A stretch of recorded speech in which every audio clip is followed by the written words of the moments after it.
আসসালামু আলাইকুম রহমতুল্লাহ। আজকে আমি আপনাদের জন্য একটা জিনিস নিয়ে এসেছি, অর্থাৎ মুরগি মেশওয়াই, আরবিতে বলে দিয়ে মেশওয়াই। তো দিয়ে মেশওয়াই বহুত রঙের আছে। আজকে আমি দিয়ে মেশওয়াই করবো। এই যে দেখেন, আমি মুরগি এখানে 6টা মুরগি কাটি রেখেছি। 6টা মুরগি কাটার পর এগুলারে সুন্দর করে খাল দিই এবং লবণ দিয়ে সুন্দর করে ধুয়ে রেখেছি। মানে ভালো করে পরিষ্কার করছি, পরিষ্কার ধুয়ে এখন রেডি করছি। এখন আমি এখানে মশলা দেবো, অর্থাৎ মেশওয়াই, এটারে করব মেশওয়াই, ফরনে দেবো, আরবিতে কো ফরন। তো আমি প্রথমে লবণ দিলাম, দেখেন প্রথম লবণ দিছি। এখানে 6টা মুরগি, 2 চামচ লবণ বা সামান্য একখানা বেশি দিন, কারণ আগে একটু সামান্য লবণ দিয়ে দিয়েছি, তো এই জন্য একটু 2 চামচ কম দিয়েছি। তারপর যে দিলাম এখানে হলদি, হলদিটা হলো কালার। হলদিটা কেন দিলাম?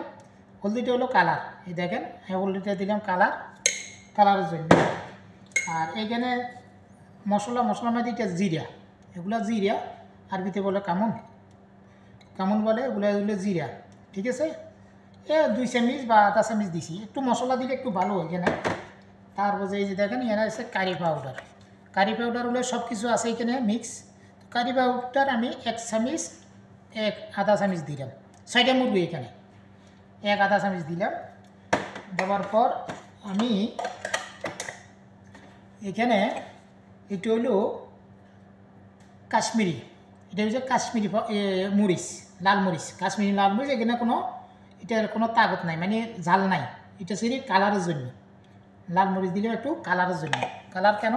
লাল মরিচে যে কোনো দিন মেশান মধ্যে কালার হয়, এই জন্য দিবেন কালার।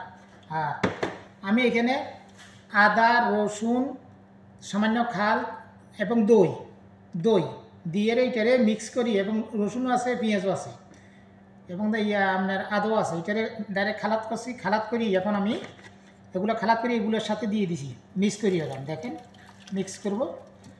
মিক্স করার পর আমি এগুলো বালা করে মিক্স করি রাখবো। এই দেখেন, এগুলো বালা করছি, বালা করি আমি মিক্স করি করতেছি, দেখেন। হ্যাঁ, অবশ্যই খেয়াল রাখবেন, এটা বালা করে মিক্স করবেন।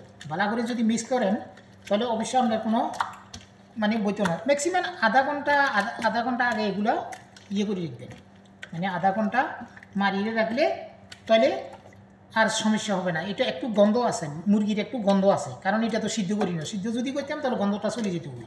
তো এই জন্য মুরগির একটু গন্ধ আছে, এই জন্য কারণ আগে পাগে মারলে ওই যে আমি খাল দিছি আর লিমু দিছি, মানে কাগজে দিছি, এটার কারণে আমরা গন্ধটা চলে যেতে হবে। এই জন্য কেউ যদি আপনার বানাইতে থাকেন, এটা আরবির ঘরে, বেশিরভাগ আরবির ঘরে। এই দেখেন সুন্দর করে কালার হয়ে গেছে। যে হলদিটা দিছি, হলদিটার কালারটা সাদা হয়ে গেছে, দেখেন সামান্য, কারণ ওই যে দই দিছি, দই দেওয়ার কারণে, অর্থাৎ আরবিতে বলে রূপার কি, দই দেওয়ার কারণে এটা মানে কালার হয়েছে। দেখেন হয়ে গেছে, আলহামদুলিল্লাহ, এখন সুন্দর হয়ে গেছে। তো আপনারা যদি কেউ যদি পছন্দ হয়ে থাকেন তাহলে শেয়ার ও কমেন্ট ফলো দিয়ে আমাকে রাখবেন, মানে সবসময় আপনারা এইগুলো পাইবেন আমার কাছে, সবসময় পাবেন। তো তাওয়াক্কালতু আলাল্লাহ। আসসালামু আলাইকুম রহমতুল্লাহ।